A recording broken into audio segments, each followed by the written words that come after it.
কিরে ভাতিজা, হ্যাঁ আর কত আটমু? হ্যাঁ আটে তো এদের 2টা ঘন্টা ধরে আটতে আছি, এখনো তো কোনো জায়গায় কোনো রস দেখি না। সেই তো আজানের আগের থেকে আটতে আছি। আমরা কোন দেশে বেড়াইতে আইলাম? এটা কোন দেশ? এই বাংলাদেশ তো। ওই তো রে, এত দূর আদলাম হালা। শীতও তো আমাদের ওইদিকে আছে নাকি? দেখতো একটু বইটা দেখ, কোন জায়গায় রসের গাছ দেখা যায় না।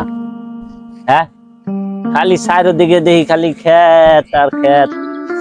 হ্যাঁ আর খালি গাছ, কাঁঠাল গাছ, এই গাছ এই গাছ, কিন্তু ওই যে রস খামু রস গাছ তো দেখি না। এটা বলে সিরাজগঞ্জ? এটা কোন সিরাজগঞ্জ?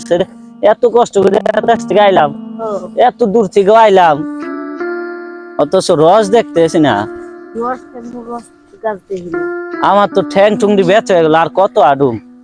হে বেহাই না খালি আইছিলাম, এখনো সেই বেহানি আছে, কিন্তু এখনো তো কুয়াশা একটু কাটছে। আগে তো যখন বাইরেছি না, যখন ঘরতন বাইরেলাম না, তখন তো আমরা হাত দিছিলাম বাইরে, হাতই দেখা যায় না। না হ্যাঁ ওই সামনে আরো গাছ আছে, ঘে দিকে আসেনি দেখে কোন এলাকা যাইলাম। আমগো ঢাসরে ভালো আছিল। হ্যাঁ ওইদিকে আছে নাকি?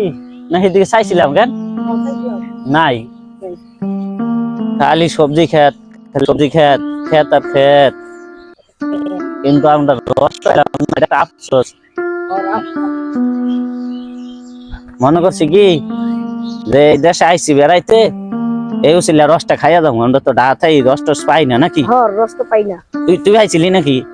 ডা পাইছিলি, রস পাইছিলি না? তাহলে অনেক শখ করে অনেক আশা করে আইলাম। হে আজকে 3 দিন ধরে আটতেই আছি।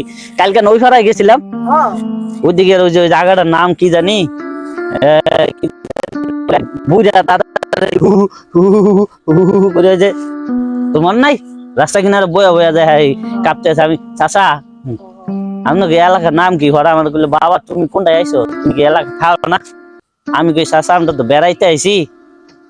কোন বাড়িত? ওই যে ঠাকুয়া মাপদর আছে না, ঠাকুয়া মাপদরের বাড়িত পরে ছিল। ও হো চিনি চিনি। বললো না তোমার নাই? ভাতিজা ভাতিজা দেখছ, এই লিগে দেশের একটা মজা দেখছ। এটা কি জানি, এটা পাতা কই না ফুলকপি জানি কয়? ফুলকপি। আমরা তো জানি এটা পাতা কপি। ওর কথা মানে এটা দেশের মানুষ জানে। হ্যাঁ কত সুন্দর না? এই যাও ঠান্ডা দেখছ, একেবারে শীতে দেখ দেখ দেখ, এই যে শীতে এই যে কুয়াশা দিয়ে হরে ওই যে একেবারে দেখছ, এই যে ও বাবা কত ঠান্ডা ঠান্ডা,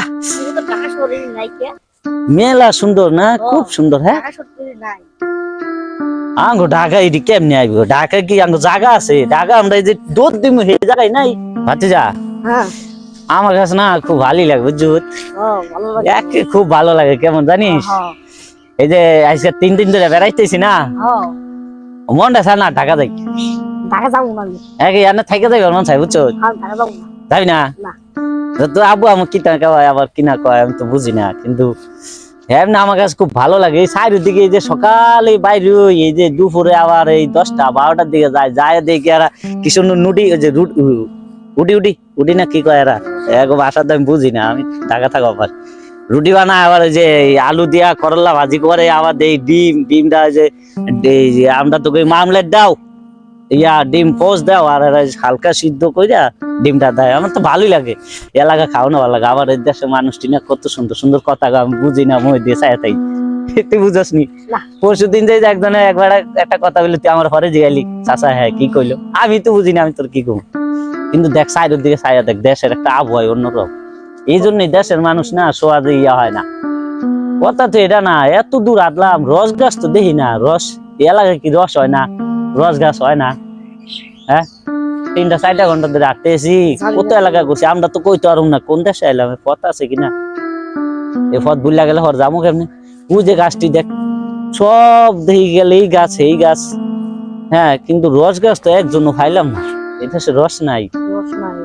3-4 দিন ধরে এই রসের আশায় আসি আর ঘুরতে আসি, খালি এই ক্ষেত এই ক্ষেত, এই সবজি এই সবজি। আর এই দেশের মানুষটি না, মানে দেশের মানুষ কইলাম ইয়া হয় কম। এটা কি সিম ক্ষেত? আমরা ইয়াতে না সিম ক্ষেত কয়, এটা সিম ক্ষেত না? কেমনি এই দেখছস মানুষের দেশে মানুষের বুদ্ধি কত, কত সুন্দর বুদ্ধি না, দেখছস কত সুন্দর। এই যে সিম হয়ে রয়েছে, হ্যাঁ এই ফুল ফুল হয়ে রয়েছে, ফুল কি সুন্দর ফুল। একরে ভাতিজা ও আমার একের মনটা জুড়ে জায়গায় এই দেখলে কত সুন্দর যে একটা আবহাওয়া। হ্যাঁ এটা কি এর উপর রাখছে? এটা রাখছে এই যে জিআই তার দিয়ে, এই যে নিচ দিয়ে দেখি নিচে, ও নিচে একবারে ফাঁকা না, ও একবারে ফাঁকা। ওই যে বাঁশ দিয়া মানে বাঁশে খুঁটি মুটি দিয়া উপরে তার দিয়া, হ্যাঁ উপরে দিয়ে। দেশের মানুষের বুদ্ধি কি দেখছো বুঝতা, ও কত সুন্দর। আবার এই দেশের মানুষগুলো এইসব আবহাওয়ার লাগা, এইসব সবজি খেতের লাগা মানুষগুলো সুস্থ থাকে দেশের। ও একটা জিনিস দেখছো, আঙ্গ ঢাকাতে মনে হচ্ছে একটু জায়গা থাকে না, একটু দৌড় দিমু এই জায়গাটাও ফিরি নাই। ছোট ছোট ফোলা হয় নাই, বই 10 কেজি 15 কেজি লইয়া জায়গা স্কুল, কারণ তখন খেলেন না, জায়গা নেই, সব বিল্ডিং সিল্ডিং এ ভরে গেছে। এই জন্য এই যে ঢাকার মানুষ না অসুস্থ হয় বেশি, মেডিকেলও যায় বেশি, কেন এই যে এইসব কারণে। আর দেশের মানুষ দেয় অসুস্থ থাকে না, অসুস্থ হয় আরো বেশি। না এরা যা খায় সব হাজো খায়, হাজো ইয়া করে, এরা খাজো খাইয়া টাইয়া যেটি থাকে আইডা জুইটা এটি আবার ওই ঢাকার ফাটিরা লইয়া জায়গা। ও আমরা এই ঢাকা 3-4 দিন পরে বাসি জিনিসটি খাই, এলিগে আমরা অসুস্থ হয়ে যাই। আচ্ছা দেখি ওই দিকে আছে কিনা রস গাছ। ভাতিজা আচ্ছা আমার না পাওয়াটা ব্যথা হয়ে গেছে, আর কত যাবো আমি তো আরে চারিদিকে। এইদিকে আবার কলা ক্ষেত, এইদিকে সিম ক্ষেত, কিন্তু আমরা তো কোনো জায়গায় খেজুর গাছ পাইলাম না রে ভাতিজা। চল আর কি করুম, 4-5 দিন হয়ে গেছে এই বেটাইয়া বেড়াইলাম এই দেশে, কিন্তু রসের ইয়া তো আর পাইলাম না, কি আর করার আছে। তাও জামগা আর কয়দিন বেড়ান যাইব, যাই গা, রস মাস পাইলাম না। চাচা চাচা বললাম তো যে যাবো না, যে ঢাকা যাবো না। ঢাকা যাবি না চাইছিলি ঠিক আছে, 4-5 দিন তো রইলাম এলাকায় নাকি। তুইও আচ্ছা তুই তো হারা দিন আমার লাগে আসিলি। আসলাম এই যে সকালে আজান তো বাইরেছি এলাকায় কোনো জায়গায় রস পাই কিনা, একটু রসের নাস্তা খামু এই উছিলা, এই এটা চাইছিলাম বেড়াইতে, কিন্তু তুইও চাইছিলি রসের নাস্তা খাবি। দেখ হারা দেশ ঘুরলাম 4টা-5টা দিন না, হ কোনো রস গাছ পাইছ? খালি খেত খালি খেত, খালি সবজি খেত, একটু রসের নাস্তা আর খাওয়া হইলো না। আফসোসটা আমার, আফসোসই রইলো ভাতিজা। হ বললাম কি করবো খ, রসের গাছ কই পাবো? এটা তো গেলি এখন আমগো ঢাকায় যাই হোক, তো একটু এদিক ওদিকে তা হে দেশের তেল আইডা হোক জুটা হোক যেভাবেই হোক, তাও মানুষ এলো মিটাই দিয়ে হোক যেমনি হোক রস কইয়া একটু বেসে, তাও মন্ডারে সান্ত্বনা দিয়া রস মনে কইরা একটু কিনা তাও খাই নাকি। হ দেশে আইলাম এই রসের লাগে অরিজিনাল রস খামু, তাও সারাদিন ঘুরা, সকাল থেকে বাইরে সারাদিন ঘুরে রসের গাছ পাই না। এই আফসোস মনের আফসোসই রইল। আমাকে ঢাকাই ভালা।